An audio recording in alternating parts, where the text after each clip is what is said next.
네, 최재천 의원님 질의해 주십시오. 예, 최희천입니다. 먼저 이원영 의원님께서 말씀하신 생활등록부에 대한 학교 생활기록부에 대한 정보 제공, 이건 저도 동의할 수 없습니다. 다른 식으로 수정을 해야만이 동의할 수 있어서 소위로 넘겨주실 걸 요청을 드리고. 그게 어느 법이죠? 병역법이요. 네. 그다음에 군복 및 군용장구의 단속에 관한 법률 전부 개정 법률안인데, 현재 해병 전회나 북파 동지회나 그다음에 베트남 참전 용사회나 이분들이 가장 유사한 군복을 입고 다니는데 처벌한 선례가 있습니까, 없습니까? 오전에 마쳐야지. 왜 전부 다 뒤를 돌아다 보십니까? 줄줄이 순서대로. 처벌한 선례가 없는 것으로 알고 있습니다. 없죠? 네. 훈방으로 처리를 했습니다. 그러니까 처벌 안 된 거 아닙니까? 현실적으로 이런 유사 군복이 문제되는 케이스가 어느 경우입니까? 사회의 현상을 볼 때 상업적 이용이 문제됩니까? 아니면 그분들의 착용이 문제가 되는 겁니까? 상업적인 면에 문제가 되는 겁니다. 현실적으로 누가 입고 다닙니까? 가장 유사한 군복 누가 입고 다닙니까? 현실적으로 지금 젊은 대학생들 아니면 명동 거리를 돌아다니는 젊은 친구들, 이런 친구들이 입고 다닙니까?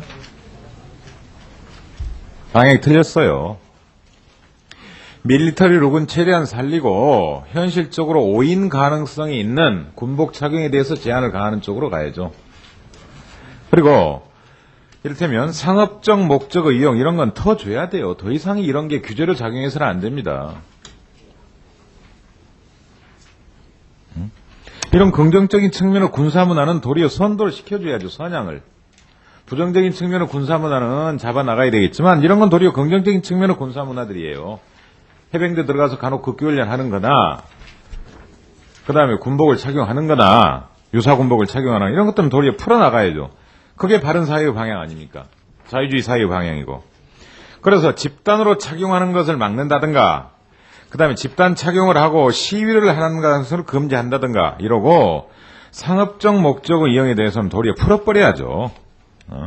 소극적인 규제를 가해야죠. 이러이러한 목적에 위반되지 않는 한 자유다 이래야 되는데, 법안 설명에는 이를테면 규제 완화 차원에서 이를 다 삭제했다고 해놓고, 이 법안 설명하고 법안 내용이 전적으로 달라요.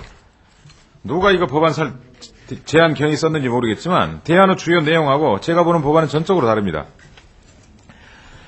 2조 3항의 정의규정 그대로 살아있고, 제8조에 누구든지 국방부령이 정하는 정당한 사유 없이, 정당한 사유를 국방부령으로 정하는 건 전 법에서 본 적이 없어요. 처벌 받기 위해서. 유사군복을 제조, 판매하거나 소지해서는 안 된다. 유통은 또 빠져있어요. 만일 조진다면. 그 다음에 9조 1항 군인이 아닌 자는 군복을 착용하거나 안 된다. 그 다음에 유사군복 착용해서는 안 된다. 도리어 누구든지 유사군복을 착용하여 군인과 식별이 곤란토록 해서는 안 된다. 이게 도리어 맞는 것 같은데 이런 게 도리어 수정돼 있고, 여전히 처벌조항은 살아있고 제13조 제2항 제2호에 물론 액수는 내려갔습니다만 10만 원 이하, 이런 것들이 저는 불필요한 규제라고 보고, 상업적 이용은 활용시켜 주되 집단 착용이나 집단 판매나 이런 것들을 규제하는 쪽으로 나가야 된다고 생각을 해요. 그 다음에요, 영창제도에 대해서도 제가 일관되게 문제 제기를 하고 해왔기 때문에 저도 다시 한번 말씀을 드립니다. 경찰은 사실상 영창제도를 운영하고 있지 않아요. 경찰. 경비교도대, 이를테면 교도소는 아직까지 운영을 합니다만, 경찰에 간 의경입니까? 그 친구들은 영창제도를 운영하지 않고도 나름대로 군율을 유지해 나갑니다. 근데 군은 그보다도 훨씬 더 엄격한 군율이 유지되고 있어요. 엄격한 군율 유지를 위해서는 반드시 엄격한 규제를 가해야 된다. 이거야말로 고전적인 사고방식이에요. 양성적 의원은 문제 제기에 동의합니다. 인권 담당 법무관 뒀지만 군사법원 제도나 군검찰 제도는 나름대로 독립적인 그런 제도 보완을 했어요. 그런데 인권 담당 법무관에 대해서는 여전히 군 지휘관의 지휘를 받기 때문에 이것 자체가 존중될 수 있는 독립성을 보장하기가 대단히 어렵다는 지적에 저는 공감을 하고, 그 다음에 전에 제가 무슨 문화 김명자 의원님께서 위원장 하신 거기에 나가서 그때 말하고 지금 거의 기억이 안 납니다만 독일 같은 경우는 그 나치 군대의 폐해를 창피하기 위해서 민간인 청문관 제도를 도입해서 군 인권 향상을 전적인 진전을 꾀합니다. 근데 우리는 이번에도 그런 게 보이지 않아요. 그 다음에 이번에 법무부에서 행영법 개정안을 만들었어요. 그러니까 수용 처우자들, 징역형을 사는 사람들에 대해서 행영법 개정안을 만들었는데 거기도 영창 같은 제도들이 있어요. 독방으로 집어넣고 이런 게 있습니다. 그 안에서 또 집어넣는 거죠. 그런데 시대의 변화에 따라서 TV 시청을 금지한다를 해가지고 엄청 다양하게 만들었습니다. 12가지로 넓혀왔어요. 시대의 흐름에 따라서 어느 게 그 사람을 더 힘들게 하는지를 아는 거죠. 차라리 집에 전화를 못하게 한달지, 컴퓨터 사용을 못하게 한달지, TV 시청을 못하게 한달지 이런 것들이 훨씬 더 괴로울 수가 있어요. 젊은 사병들한테는. 이런 고전적인 규제 관념 가지고는요. 젊은 층의 사고방식을 따라갈 수가 없어요. 교도소 재소자들도 여기에 대해서 인권 침해 염려를 하고 그 다음에 개선안을 만들고 새로운 대안을 만들어가는데 군은 얼마나 영광스럽고 자랑스러운 자리입니까? 안 그래요? 그런 명예와 자존을 왜 이런 식으로 깨뜨립니까? 시대적 변화를 전혀 추구하지 못하고 있습니다. 그리고 신체의 자유 위반이라는 건 누구나 아는 이야기예요. 이미 군 자체가 사실상 구금에 가까우니까 좀 더 강화된 구금실로 들어가는 게 괜찮다. 이게 문제입니다. 우리 사회가. 그리고 군의 특성을 이런 데서 담보받으려고 하면 안 돼요. 제 생각은요. 물론 제 혼자 목소리로 이게 변화될 리 없으라는 걸 잘 알고 사개추위에서 절충안으로 넘어왔다는 것도 잘 알고 또 이런 것들이 지나친 원리주의나 원칙주의로 보인다는 걸 잘 압니다. 저도 그 위험성에 대해서 충분히 경계하고 그런 식의 시각을 불식시키기 위해서 노력을 합니다만은 이것도 다시 한번 근본적으로 헌법적인 시각에서 한번 살펴보겠습니다. 그 다음에요. 가장 당혹스러운 게 이런 식으로 NSC 법 넘어올 때입니다. 존경하는 장윤석 의원 계십니다만 사실 작년에 감사원장과 이 문제를 놓고 세게 붙었을 때 저는 전적으로 제가 가진 법 지식을 악용을 해서 방어를 했습니다.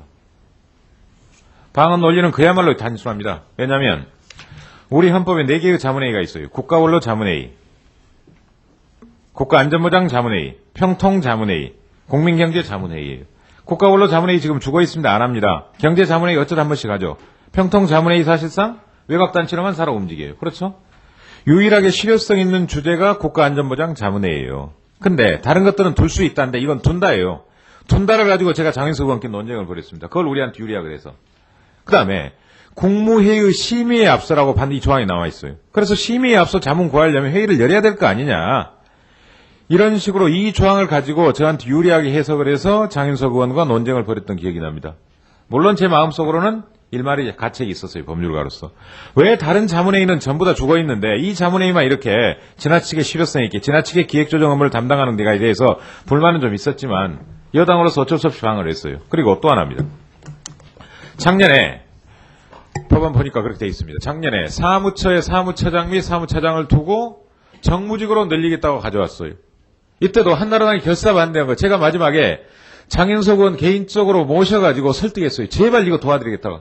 도와주시라고. 다른 법안 제가 협조하겠다고. 3월 말이면 그 자리가 없어지게 돼 있었습니다. 근거조항 자체가. 그래서 3월 10일 날 간신히 통과시켰어요. 마지막에. 아침에 회의 열어가지고. 그런데 이런 식으로 법안이 개정돼서 넘어와 버려요. 불과 몇 개월 만에. 이게 여당으로서 의원으로서 가장 느끼는 가장 괴로운 곤혹감입니다. 그때는 죽으라고 강변을 했는데 어느새 슬그머니 문제점 지적하고 다른 법으로 가져와 버려요. 자, 그럼 봅시다. 참여정부가 장차관 자료를 32개를 늘렸어요. 32개 늘렸습니다. 전 그 지적에 1만원 공감을 합니다. 그런데 국가안전보장회의를 축소를 하면은 정무직 줄여야죠. 이제 제8조 제3항 조정을 해야죠. 그런데 어떻게 가져왔느냐. 여전히 사무처장은 대통령 비서실 통일 외교 안보 분야를 보좌하는 정무직인 비서관이 겸직한다. 이렇게 가져와 있어요. 이건 저로서도 받아들이기 어려워요. 작년에 NSC가 80명이라는 거대 인력을 데리고 중요한 일을 했잖아요. 근데 90% 정도 일을 외교안보 정책실로 넘겼단 말이에요.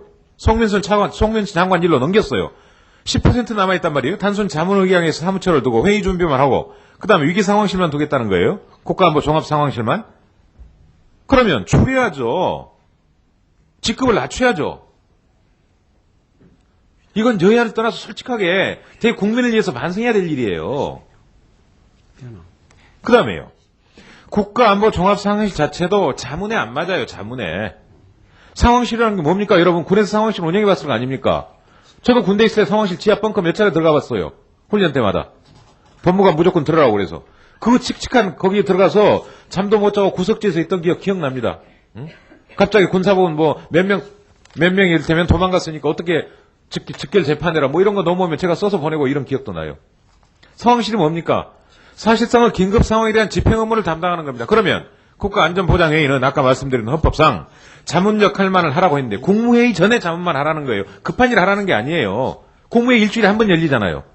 국무회의에 올라가는 안건이 얼마나 긴급한 게 있겠습니까? 그 입법 취지에 따르면 가장 중장기적인 자문을 하라는 취지 아니겠어요? 정책 결정과 관련된? 그럼 손 봐야죠. 이게 뭡니까? 그 다음에요. 법안을 선보하려면 제10조에 이런 게 있어요. 국가정보원과의 관계. 국가정보원 장은 국가안전보장에 관련된 국내외 정보를 수집, 평가, 이를 회의에 보고하고 심의에 응하여야 한다. 이렇게 돼 있어요. 이것도 우리 국가안전보장 체제랑 맞지 않아요. 우리나라 국정원은 대통령 직속기관입니다. 그런데 NSC로 보고하도록 돼 있어요. 그리고 이 보면은 심의에 응하기 위해서요. 심의에. 국가안전보장에는 자문기관이 심의기관이 아니에요. 제10조는 위헌법률입니다. 따지면. 고쳐려면 이런 걸 다 고쳐야죠. 이 조문 저만 알고 있어서 제가 지금까지 한 번도 지적 안 했어요. 부끄러워서 우리끼리. 여당이 이런 거 지적하면 안 돼서. 그런데 이미 개정안이 나왔다면 이런 문제점 작년에 왜 늘렸는지, 그 다음에 순수한 자문기구로 돌아가기 위해서는 어떤 위헌적 요소를 처리해야 되는지, 왜 불필요하게 제10조의 국정원으로 보고를 받게 돼 있는지, 제10조 후단에 왜 심의기구로 은근슬쩍 올려놨는지, 이런 것들을 종합적으로 평가한 다음에 문제를 지적해주고 그런 다음에 개정안을 가져와야죠. 자, 최재천 의원님 예. 조금 정리해 주십시오. 어차피 여기까지만 하고 마치고 소위로 넘겨주십시오. 예, 예. 예.